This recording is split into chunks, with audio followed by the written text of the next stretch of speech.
Sabe, às vezes a gente entrega o nosso melhor pra alguém. Confia, se entrega, acredita de olhos fechados. E é justamente de quem a gente mais confia que vem a maior decepção. Essa história que você vai ouvir hoje é sobre isso. Sobre como a confiança pode ser quebrada. Sobre como a dor da traição machuca mais fundo do que a gente imagina. Mas também é uma história sobre força, sobre recomeço e sobre como a gente pode transformar a dor em aprendizado. Se você já amou alguém que não soube te valorizar, se você já se sentiu traído, enganado, usado, essa história vai falar direto com o seu coração. Porque no fim das contas, a gente descobre que perder quem não nos merecia nunca foi uma perda, foi livramento. Se prepara, respira fundo e vem sentir cada palavra dessa história com a gente.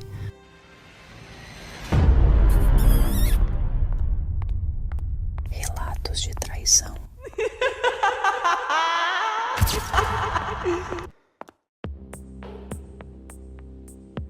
Eu nem sei direito como começar esse desabafo.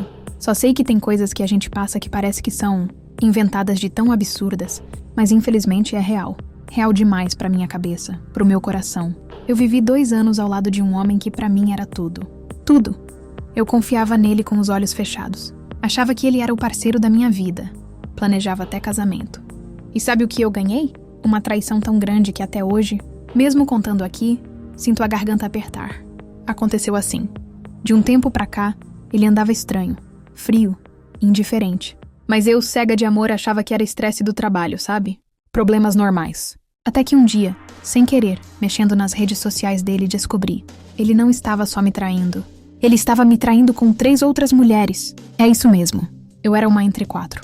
4 mulheres acreditando que eram únicas, especiais, amadas. Na hora que eu vi aquilo, eu entrei em choque. Fiquei olhando a tela do celular como se não estivesse entendendo o que estava lendo. Me deu uma tontura. Me deu uma vontade de gritar, de sumir.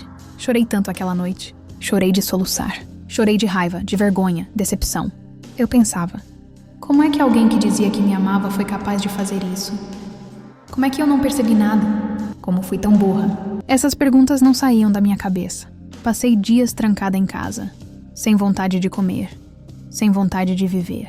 Mas aí veio a virada. Em vez de fazer o que ele esperava, de ficar chorando pelos cantos e me sentindo derrotada, eu decidi agir. Mas não sozinha. Descobri quem eram as outras. No começo pensei, vou tirar satisfação. Vou brigar, vou colocar todo mundo contra ele. Mas, quando finalmente consegui conversar com uma delas, percebi que a dor dela era igual à minha. Igualzinha. Ela também chorava. Ela também confiava nele. Ela também acreditava que era a única. Ali, naquele momento, nasceu algo entre nós que eu nem sei explicar direito. Uma união, uma força, uma irmandade. Decidimos fazer diferente. Não íamos brigar uma com a outra.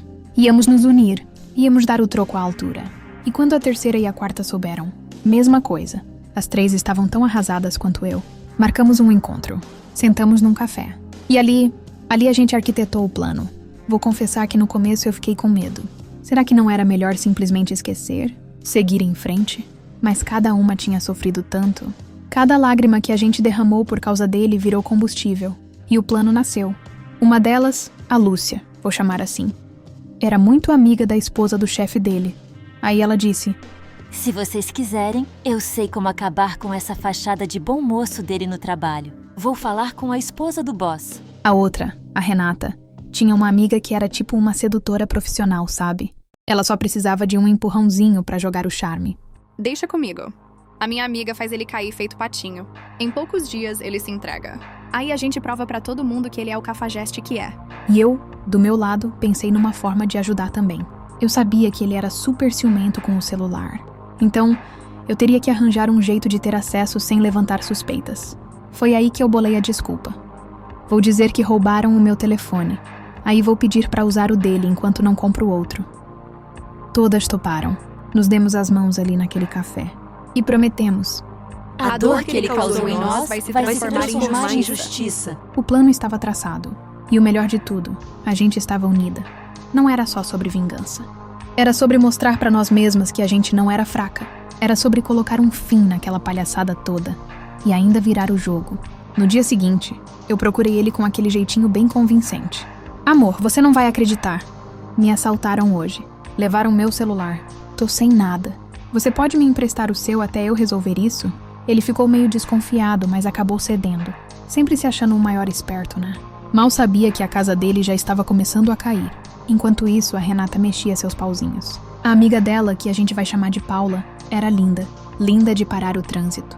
E cheia de atitude. Paula foi até o lugar onde ele sempre parava depois do trabalho. Bastou ela sorrir de um jeito meio tímido. Bastou ela ajeitar o cabelo e cruzar o olhar. E pronto. Em 3 dias, ele já estava caidinho.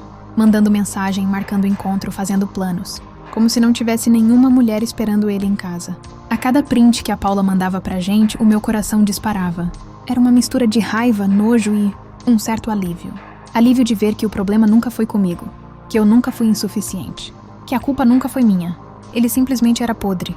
E ainda teve mais. A Lúcia, lembra? Ela foi certeira. Contou tudo pra esposa do chefe dele. Mostrou as provas. Prints, áudios, tudo. A mulher ficou indignada. Essa mulher ficou tão chocada que ligou pro marido na hora. Disse que ele precisava saber quem ele estava empregando. O resultado? Em menos de uma semana, o bonitão estava sem celular e sem emprego. Demissão sumária. Sem direito a se explicar. Sem chance de fazer teatrinho. A notícia correu. Pessoal do trabalho, vizinhos, amigos, todo mundo começou a comentar. Mas fulano, ele parecia tão certinho. Nossa, quem diria, né? E a gente? A gente assistia tudo de camarote. Sem dó. Porque ele não teve dó da gente quando mentia olhando nos nossos olhos. Ele não teve dó quando prometia amor eterno para 4 mulheres ao mesmo tempo. Eu confesso que em alguns momentos pensei, será que estamos exagerando? Será que ele merece tudo isso? Mas bastava lembrar de cada noite que passei chorando no travesseiro. De cada vez que eu me senti lixo. De cada vez que eu me culpei por não ser boa o bastante. Que a dúvida sumia. Ele merecia. Merecia cada pedacinho da consequência que estava vivendo. E ainda tinha mais. A gente não queria que outras mulheres caíssem na mesma armadilha. Então decidimos ir além. Começamos a planejar como expor tudo nas redes sociais, de forma inteligente. Sem xingar. Sem baixaria. Apenas mostrando quem ele era de verdade. A gente sabia que se fosse fazer alguma coisa, tinha que ser com inteligência. Nada de escândalo barato. Queríamos que a verdade falasse por si. Combinamos tudo direitinho. A Renata sugeriu. Vamos fazer um post bem neutro, mas que deixe claro quem ele é. Quem souber vai entender. Quem não souber vai ficar curioso. Eu concordei. A Lúcia topou na hora. Aí veio a nossa estratégia final.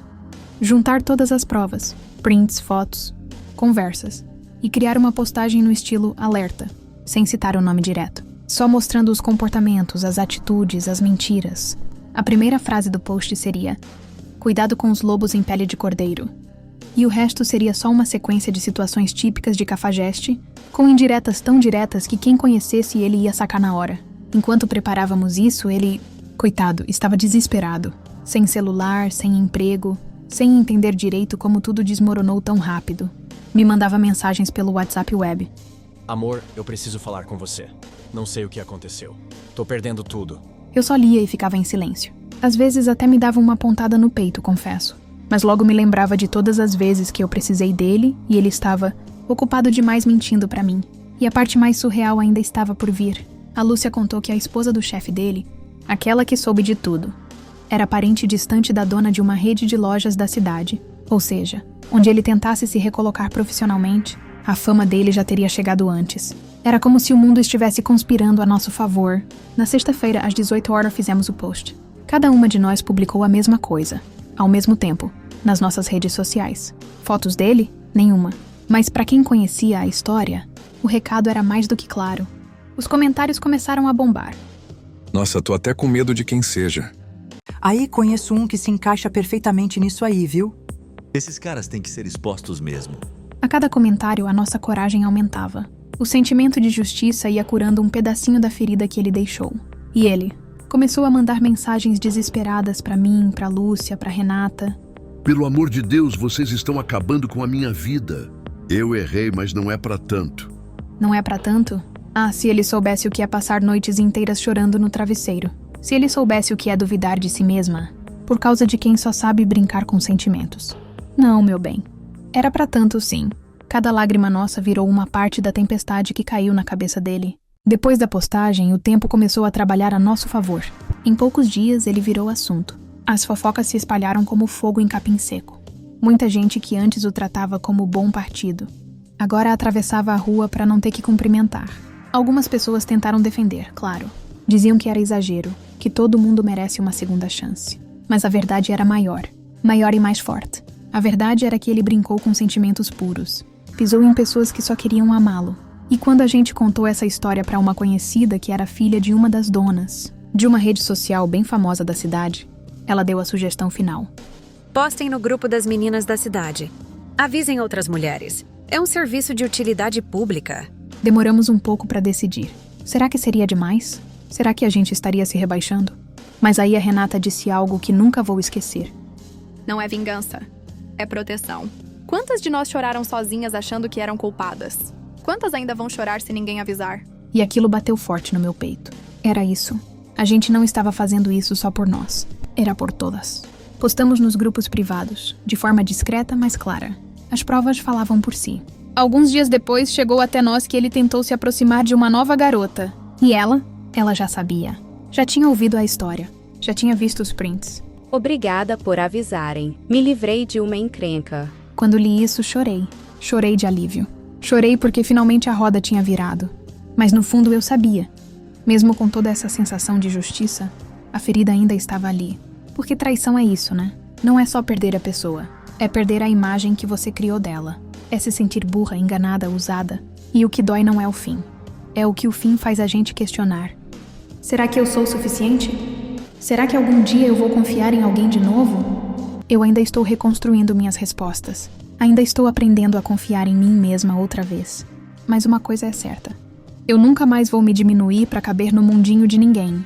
Nunca mais vou aceitar menos do que eu mereço. E hoje, olhando para trás, eu vejo que aquela traição não me destruiu. Ela me despertou. Se ele foi esperto para mentir, nós fomos mais espertas para nos unir. E no final, quem perdeu foi ele. Perdeu a chance de ser amado de verdade. Perdeu a chance de ter alguém ao lado na alegria e na tristeza. Perdeu a chance de ser um homem melhor. E nós ganhamos umas às outras. Ganhamos coragem. Ganhamos liberdade. E o mais importante, ganhamos a certeza de que nunca mais vamos permitir que alguém nos trate como opção, quando merecemos ser escolha. Sabe, ouvindo essa história, a gente entende uma coisa muito importante. Nem todo mundo que entra na nossa vida vem para somar. Algumas pessoas aparecem para nos ensinar lições duras, mas necessárias. Às vezes, a dor da decepção parece que vai nos quebrar.